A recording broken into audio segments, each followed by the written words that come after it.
Kau berkati ya Tuhan. Dan terkhusus kepada calon presiden dan wakil presiden kami.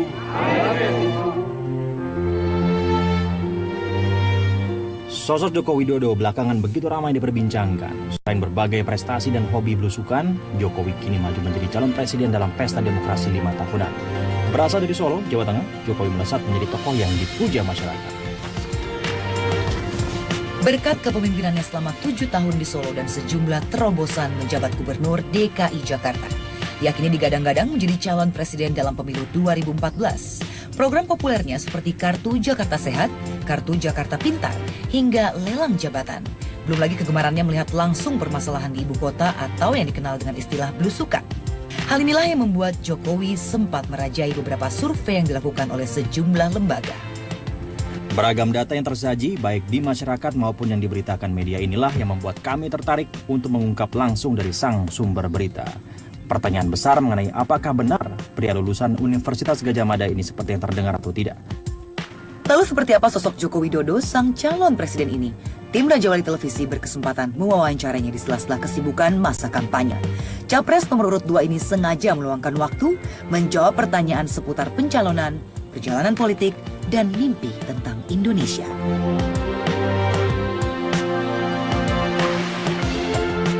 Pak, mungkin yang pertama, kita ini pengen tahu Bapak pernahkah terpikir sekarang ada di posisi saat ini begitu, jadi capres, akan menjadi RI 1, mungkin satu langkah lagi begitu. Sempat Bapak punya cita-cita itu nggak sih Pak dulu waktu lagi? Enggak, cita-cita enggak, ngimpi juga enggak.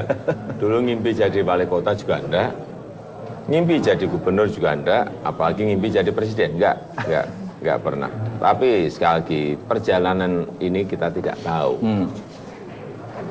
Perjalanan ini ada yang mengatur, hidup ini misteri.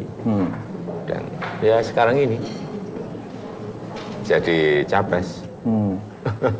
Apa sih Pak nilai yang Bapak pegang dalam hidup sampai bisa mengalir seperti ini dan kemudian juga ada tahapannya, ada prosesnya gitu. Apa nilai yang paling Bapak pegang in life dalam hidup? Ya nilai-nilai yang diberikan oleh orang tua saya, terutama ibu saya.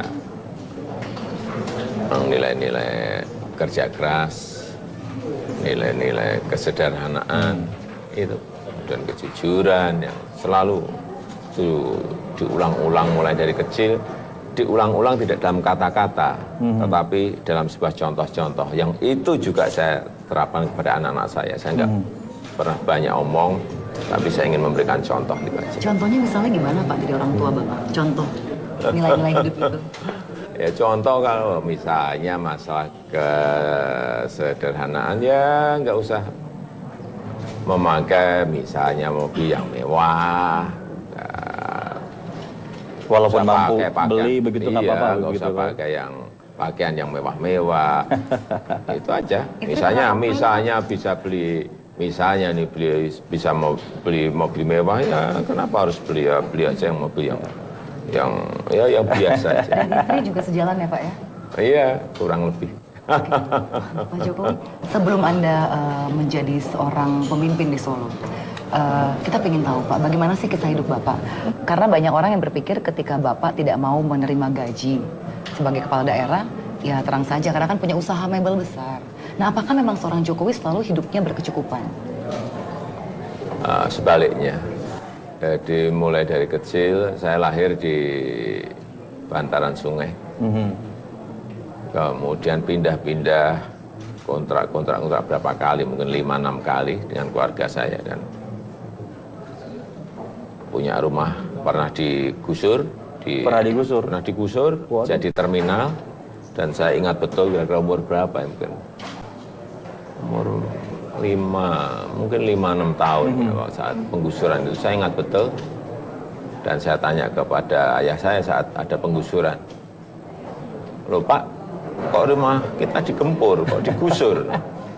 Ayah saya menyampaikan, iya Le, ini digusur pemerintah dan akan dipakai untuk terminal. Terus kita pindah kemana Pak? Wah ya nggak tahu Le. Hanya itu aja. Apa itu juga yang akan Bapak ingat-ingat ketika Bapak harus menertibkan sebuah lahan? Betul. Karena kan salah satu janji Bapak adalah Ya infrastruktur. perjalanan hidup seperti itu tentu saja sangat mempengaruhi batin kita, mempengaruhi kedalaman Cara pandang juga begitu ya barangkali. pola pikir, semuanya akan pasti akan mempengaruhi kehidupan kita yang setiap hari selalu dalam kesulitan, hidup juga dengan tetangga-tetangga yang juga sama dalam kesulitan. Kemudian harian seperti itu yang juga membentuk karakter, saya kira membentuk pola pikir, saya kira kenapa pendekatan-pendekatan yang sekarang ini kita lakukan selalu pendekatan-pendekatan yang solutif, yang memberikan jalan keluar, karena masa lalu saya perjalanan saya yang seperti itu. Waktu kecil juga sangat sulit sekali. Orang tua saya juga jatuh bangun tergusur, pindah lagi kontrak juga. Waktu saya berusaha juga dari nol juga sama, jatuh bangun. Itulah saya kira yang membentuk karakter-karakter yang mungkin sekarang ini saya punya. Kemudian kita sekarang agak sedikit lebih ringan lagi gitu ya. Kami ingin lebih tahu Pak tentang sosok gini, Pak Jokowi bicara tentang negara itu sudah di mana-mana dan publik juga sudah kurang lebih membayangkan bagaimana visi seorang Pak Jokowi. Tapi Pak Jokowi di rumah, Pak Jokowi itu di rumah seperti apa sih Pak? Bapak membayangkan seperti yang Pak sekarang Jokowi yang itu seperti dilihat ya sama-sama aja, masa beda di rumah sama di ada yang beda loh Pak, pemerintah ada yang beda masalahnya gitu. Sama. Bapak sama saja begini ya, jadi Ya, guyon sama, begitu. karakternya sama, ya, tanya anak-anak saya, tanya istri saya. Anak-anak nggak protes Pak? Waktu untuk anak-anak jadi sangat kurang. Oh iya, Pak, saya ngomong apa adanya. Bagaimana Pertama menyampaikan? protes waktu saya ingin mencalonkan jadi wali kota, nggak ada yang setuju, anak dan istri. Nggak ada yang setuju. Alasannya apa Jadi tidak didukung? gubernur juga sama, tetapi saya jelaskan, saya terangkan manfaat, ada kebutuhan-kebutuhan yang harus saya masuki, kira-kira itu. Saya biar pelan-pelan saya sampaikan. Bahasanya seperti apa sih Pak? Bahasanya itu seperti apa? Pak Jokowi merayu anak-anak, merayu sang istri itu seperti apa bahasanya Pak? Gini loh, kita ini kan ya kalau dinilai dari sisi ekonomi ya tidak berlebihan lah. Kita ini ya cukup, makan 3 kali sudah, ya kan. Anak-anak juga sekolah juga saya kira sudah lebih dari cukup. Oleh sebab itu bapakmu mau memperluas kemanfaatan hidup ini, itu kira-kira ya gitu. Loh, apa Pak? Iya kalau nanti misalnya jadi wali kota, misalnya jadi gubernur, dan yang sekarang jadi presiden, ya kan bisa memperluas kemanfaatan hidup itu untuk banyak orang. Kira-kira itu aja. Dan mereka memahami. Ya pelan-pelan, nggak sekali. Awalnya Nggak sekali. kenapa tidak setuju Pak? Awalnya kenapa mereka tidak Masalah setuju? waktu pasti Pak ya. Ya, yang pertama kita ini ya sudah kalau Sabtu Minggu atau liburan kan sering jalan bareng-bareng. Sekarang sudah tidak pernah. Jarang. Sudah 10 tahun ini tidak sama sekali. Sudah 10 tahun. Kita ingat lebaran pertama saat jadi gubernur DKI, Bapak justru kerja ya Pak ya? Iya. Bagaimana tuh Pak mereka bisa Ya, berdamai dengan keadaan itu begitu? Ya, anak-anak lama-lama juga menyadari, ternyata alasan yang disampaikan bapaknya itu benar, gitu aja. Sebagai laki-laki nih Pak, Bapak tuh kalau saya lihat di beberapa media begitu, makanya banyak Pak ya, makanya banyak. Tapi kok bisa kurus Pak, ini saya kok makanya banyak tapi nggak kurus-kurus. Enggak. Makan saya cukup, tidak banyak, cukup. Apa sih Pak makanan favorit seorang Jokowi? Semua saya makan, tapi secukupnya, Kecuali teman ya Pak ya? tidak banyak.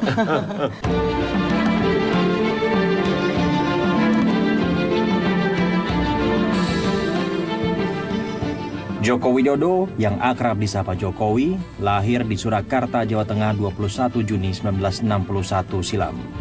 Jokowi merupakan anak dari pasangan Noto Miharjo dan Sujiatmi.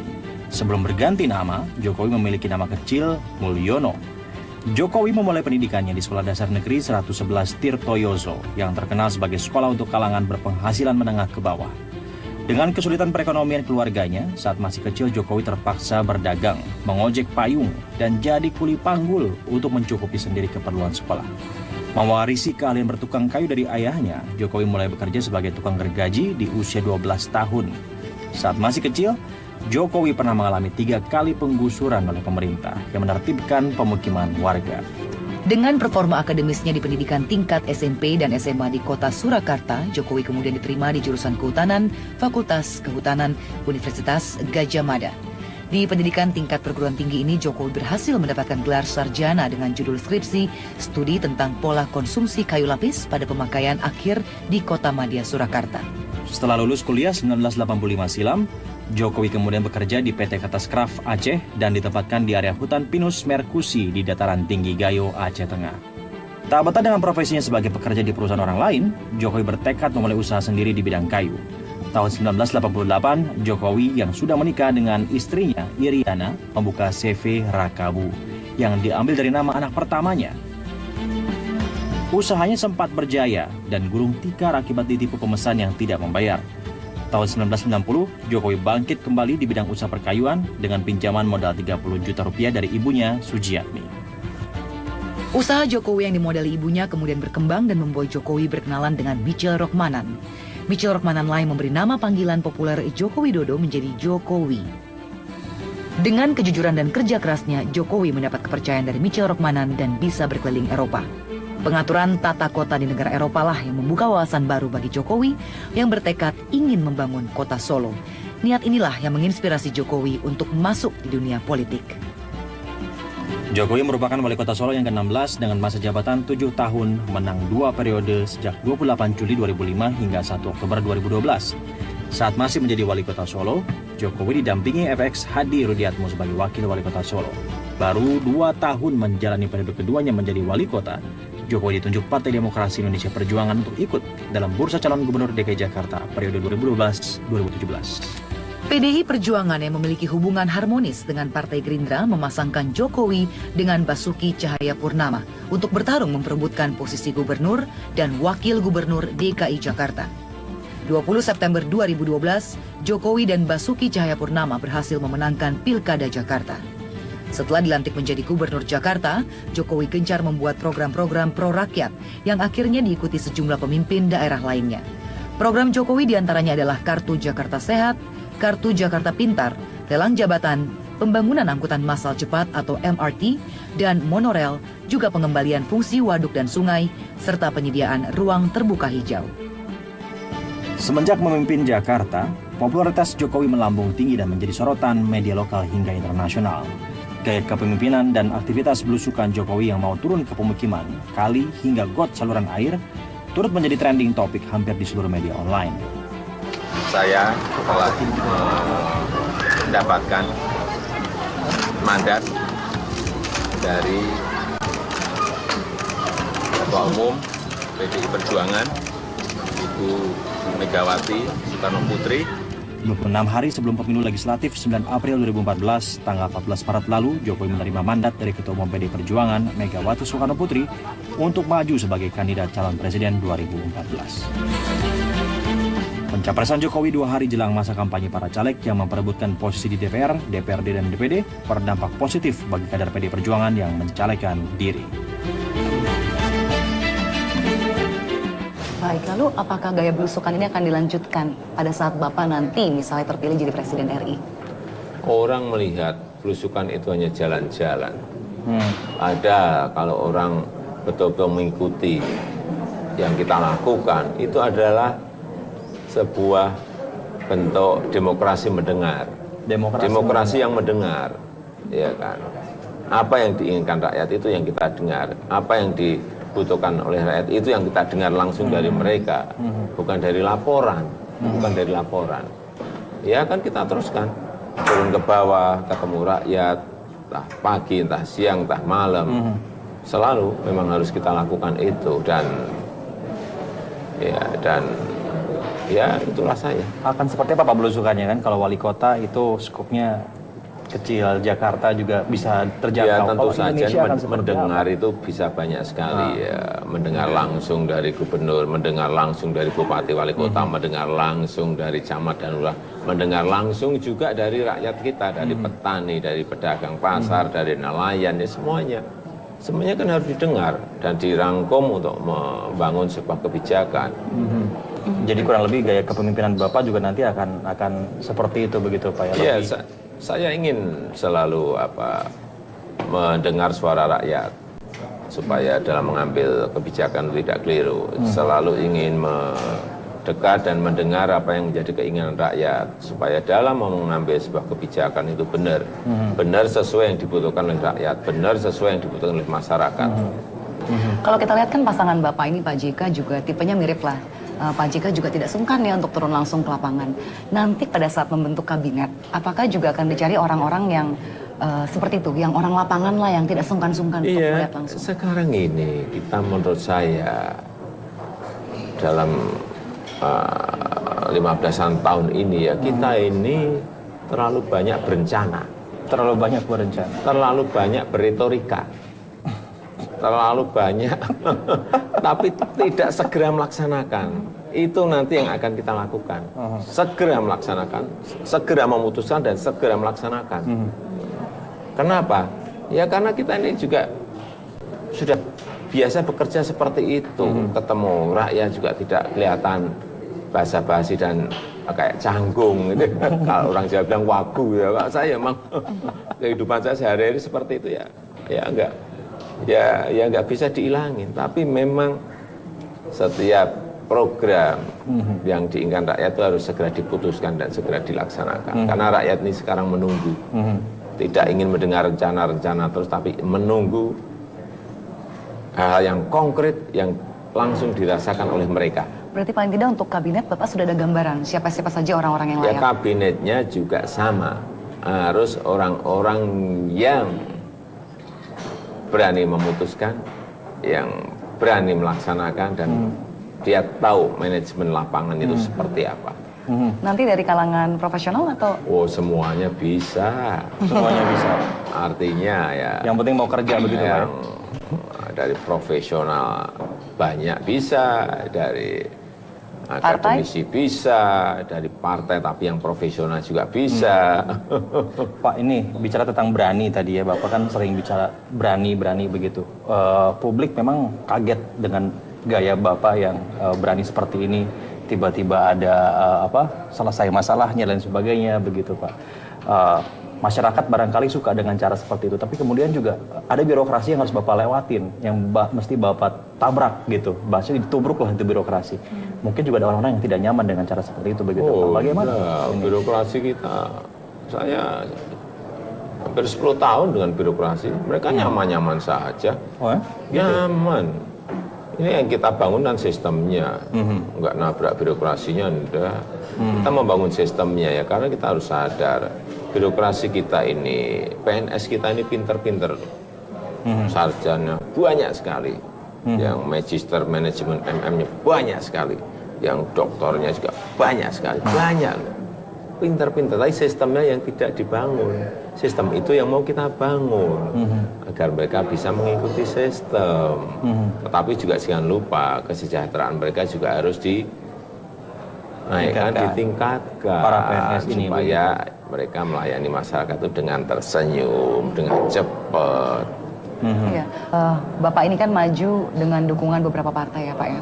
Nah, bagaimana Bapak meyakinkan publik bahwa pada saat Bapak menjadi RI 1, menjadi Presiden Republik Indonesia, Bapak akan fokus hanya mengurusi kepentingan rakyat Indonesia dan tidak terganggu oleh kepentingan partai? Saya kan bukan ketua partai. Saya bukan ketua partai loh.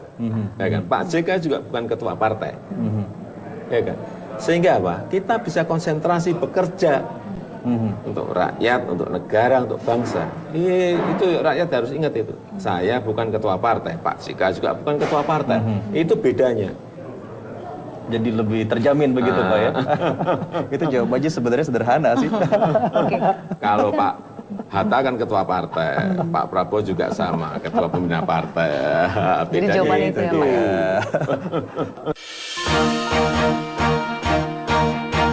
Persiapan Joko Widodo dalam pemilihan Presiden 2014 ini nampaknya sudah benar-benar matang. Hal ini dapat dilihat dari beberapa sikap dan juga pandangannya mengenai Indonesia di segala bidang. Meski baru pada level provinsi, adanya Kartu Jakarta Pintar dan Kartu Jakarta Sehat boleh dibilang salah satu bukti dari kepedulian Jokowi akan pendidikan dan kesehatan yang selama ini memang jadi kendala yang diperlukan solusinya. Jokowi memandang kalau kedua hal ini bisa mengantarkan masyarakat pada ekonomi berdikari. Sementara itu soal kesejahteraan masyarakat, Jokowi merasa perlu untuk mengetahuinya dengan terjun langsung melihat kehidupan masyarakat. Melalui belusukan yang dilakukannya, Jokowi bisa melihat langsung seperti apa kehidupan masyarakat yang dipimpin.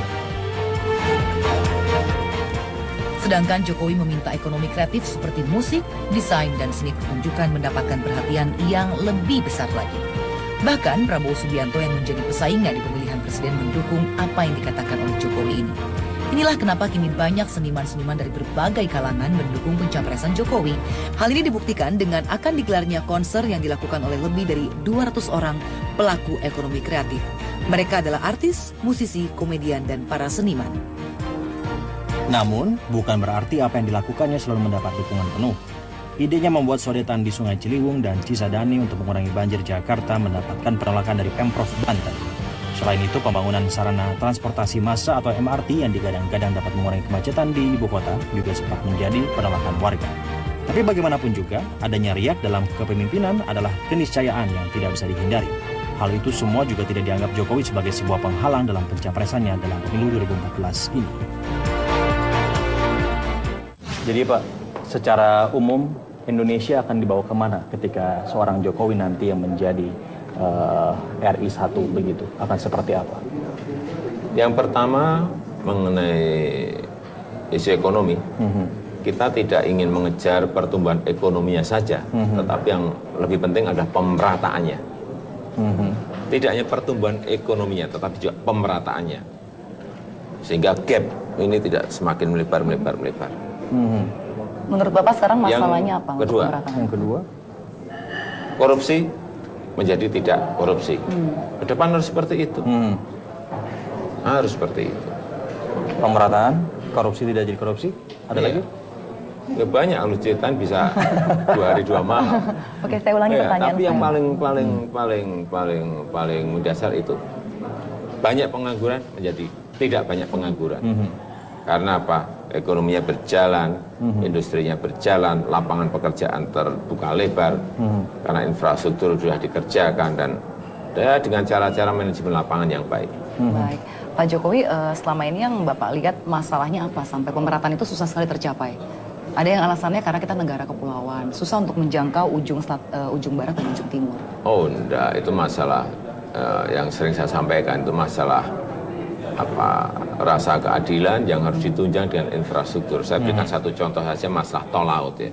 Negara ini adalah negara besar yang 70% lebih adalah berupa air, berupa laut, maritim. Tetapi kita tidak pernah memperhatikan sisi itu. Sehingga ke depan, sudah sering saya sampaikan, tol laut itu perlu. Dan tol laut itu bukan jalan tol di atas laut tuh ya, jangan keliru. Kapal besar yang dari ujung barat di Sumatera sampai ujung timur di Papua ini ada terus. Dan pelabuhannya adalah pelabuhan yang dalam, sehingga kapal-kapal besar bisa bersandar. Deep sea port, pelabuhan dalam, sehingga kapal bisa bersandar. Kalau itu bisa kita lakukan, manajemen distribusi logistik itu lebih mudah, sehingga harga di ujung barat, di tengah, sampai di ujung timur itu mirip-mirip. Hampir merata lah begitu. Hampir merata, harganya sama. Sering yang saya berikan contoh, sering sekali kan saya berikan contoh, semen di sini di Jawa harganya 60-70, di Papua bisa 500, bisa 800, bisa 1,5 juta. Bayangkan. Bagaimana bisa dibilang merata begitu ya? Itu menyangkut rasa keadilan, ketimpangan seperti itulah yang ingin kita kerjakan. Baik. Tapi berarti Bapak tahu ya bahwa banyak sekali sistem kita yang masih kurang sempurna ya Pak ya. Saat ini banyak pengamat yang mengkritisi betapa gemuknya birokrasi di kalangan PNS, sehingga itu juga menghabiskan banyak sekali uang APBN kita. Nah, untuk seorang Pak Jokowi, apakah reformasi birokrasi juga termasuk efisiensi dari segi jumlah orang sehingga gaji bisa ditambah karena memang orang-orang yang kompeten saja yang akhirnya bisa bekerja? Enggak, kalau dari sisi jumlah hitung-hitungannya, dari sisi jumlah penduduk memang malah belum cukup. Masih kurang. Masih kurang ya, Pak? Tetapi ini sekali lagi sistemnya yang harus dibangun. Sistemnya, tentu saja juga perbaikan di sisi SDM-nya juga yang harus dikerjakan. Tetapi kehidupan saya sehari-hari dengan birokrasi yang sudah 10 tahun. Saya ngerti. Jadi Bapak cukup tahu seluk-beluknya seperti bagaimana apa. men-treatment mereka, bagaimana memberikan perlakuan kepada mereka. Bagaimana sih Pak Mereka triknya? adalah, jangan dipikir karena orang mempersepsikan mereka itu banyak membuat bocor anggaran, Menurut saya Enggak ya? enggak, hanya sistemnya aja yang belum dibangun, sistemnya yang tidak dibangun. Ini sepertinya menjawab dari debat juga nih. Dan mereka adalah sangat banyak yang baik-baik loh. Jangan berpikiran yang negatif loh. Dan Gimana PNS tuh Pak kita. pendekatan seorang Jokowi itu bagaimana agar bisa mengubah mindset? Iya, pendekatan sistem dan sistem itu bisa merubah pola pikir birokrasi kita itu aja. Pak, tentang Islam, ya negara kita kan salah satu yang penduduknya terbesar di dunia Islam begitu. Bagaimana seorang Jokowi memandang Islam di Indonesia begitu? Ya kita ini negara terbesar Islam di dunia ya, kita peran itu yang harus kita ambil. Oleh sebab itu kenapa kemarin saya sampaikan statement bahwa kalau Jokowi JK jadi presiden, kita akan mendukung penuh Palestina sebagai negara yang berdaulat dan menjadi anggota penuh Perserikatan Bangsa-Bangsa. Ya ingin kita tunjukkan bahwa kita ingin memberikan dukungan dan mempunyai sikap yang jelas, tidak ragu-ragu. Tentang toleransi bagaimana Pak? Toleransi bagaimana Bapak bisa nanti mencoba untuk membuat toleransi beragama ini menjadi sesuatu yang dipahami semua masyarakat, karena sekarang ini kan begitu plural. Ya, saya kira negara ini negara yang sudah final ya mengenai pluralisme, mengenai kebinekaan. Saya kira nggak usah dibicarakan lagi. Itu kita menjadi mundur nantinya. Dan itu sudah dalam praktek sehari-hari sudah, saya kira yang saya lakukan sudah banyak contohnya lah, mengenai Lurah Susan di Lenteng Agung misalnya saya dengan Pak Ahok itu saya sudah tidak usah banyak ngomong. Dan ke depan kita ini fokus kita mestinya bagaimana meningkatkan kesejahteraan rakyat, bagaimana meningkatkan kemakmuran rakyat. Konsentrasinya semuanya harus ke sana. Jangan kita dibebani oleh hal-hal yang tidak perlu, yang sudah final. Islam kita ini adalah Islam yang moderat. Ada hal penting juga yang ingin kita tanyakan. Untuk mencapai mimpi Bapak atas Indonesia yang lebih baik, tentunya Bapak harus menang dulu sebagai presiden. Dan saat ini Black Campaign sudah begitu bertubi-tubi dan cukup mempengaruhi para pemilih, karena survei terakhir dari Indobarometer menyatakan bahwa ada migrasi pemilih, terutama pemilih Islam, yang tadinya 80% ke Bapak, saat ini sudah menjadi 50% saja. Ada migrasi ke kandidat lainnya. Nah, bagaimana Pak Jokowi melihat ini? Black Campaign. Ya, sebetulnya kalau kita ingin memberikan edukasi, pembelajaran yang baik kepada masyarakat dalam hal berpolitik, pastinya yang kita adu itu gagasan besarnya apa. Kita adu ide, adu visi misi, mestinya itu. Tapi yang terjadi sekarang ini memang, ya kalau saya melihat sudah brutal ya, sudah. Terganggu tidak Pak dengan Black Campaign? Black Campaign yang menyangkut pribadi, bukan kebijakan ya. Menyangkut hal yang sangat pribadi sekali sudah dimasuki ya.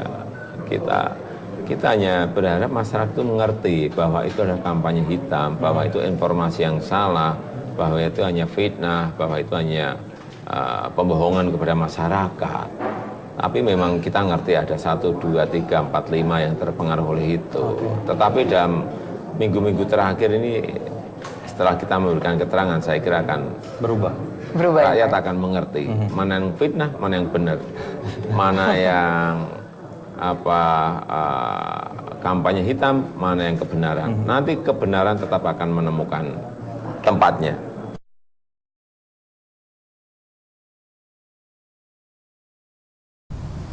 Surga di telapak tangan kaki ibu itu memang kalau orang Jawa bilang itu jimat kita di dunia. Nah, gitu. Jadi ibu yang saya lihat ya, tidak banyak berkata-kata, tetapi banyak memberikan contoh hal yang berkaitan dengan kesederhanaan, hal yang berkaitan dengan kerja keras, hal yang berkaitan dengan kejujuran, kira-kira itu.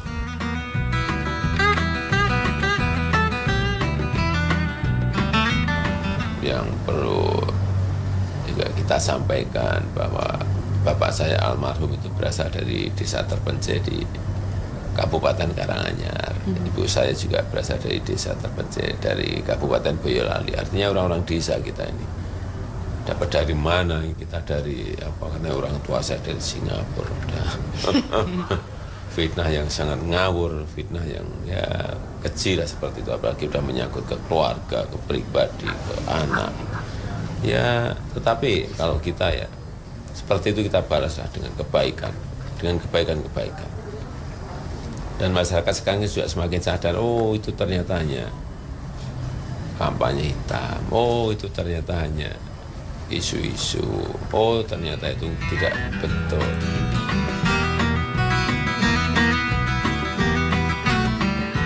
Cepat dan nggak cepat itu kan tergantung orang yang melihat.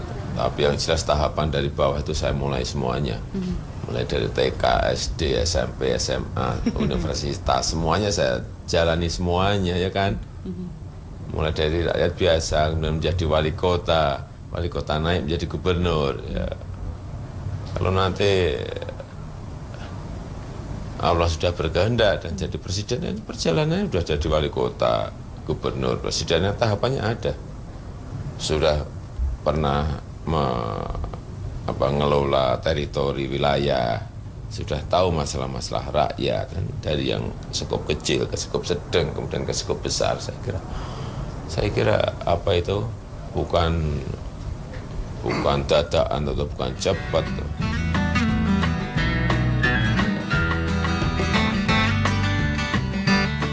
Ya di amanat konstitusi jelas ya, mencerdaskan kehidupan bangsa, memajukan kesejahteraan umum. Saya kira yang paling penting memberikan rasa aman bagi kehidupan seluruh warga. Yang paling penting menurut saya adalah bagaimana mewujudkan itu, program apa untuk mewujudkan itu, tahapan apa yang harus kita lalui untuk mewujudkan itu. Saya kira semua pemimpin sama, arahnya mesti ke sana.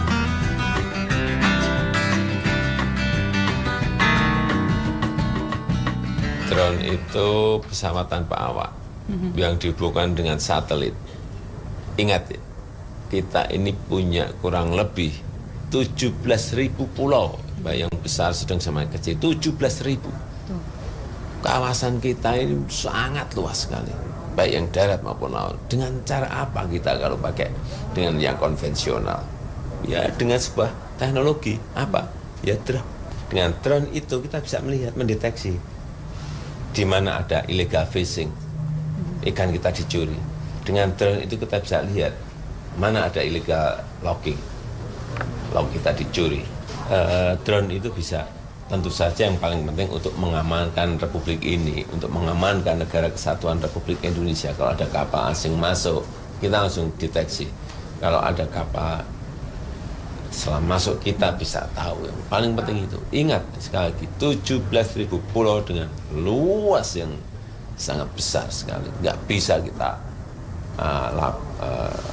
awasi hanya dengan kapal atau dengan pesawat yang konvensional. Ya dengan itu, dengan drone itu, dan nggak mahal kok.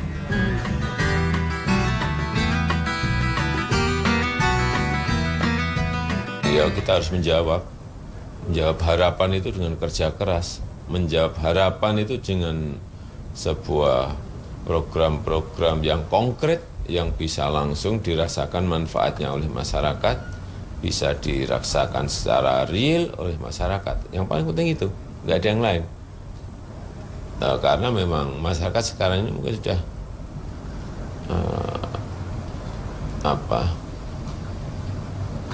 pengen mempunyai harapan gitu loh.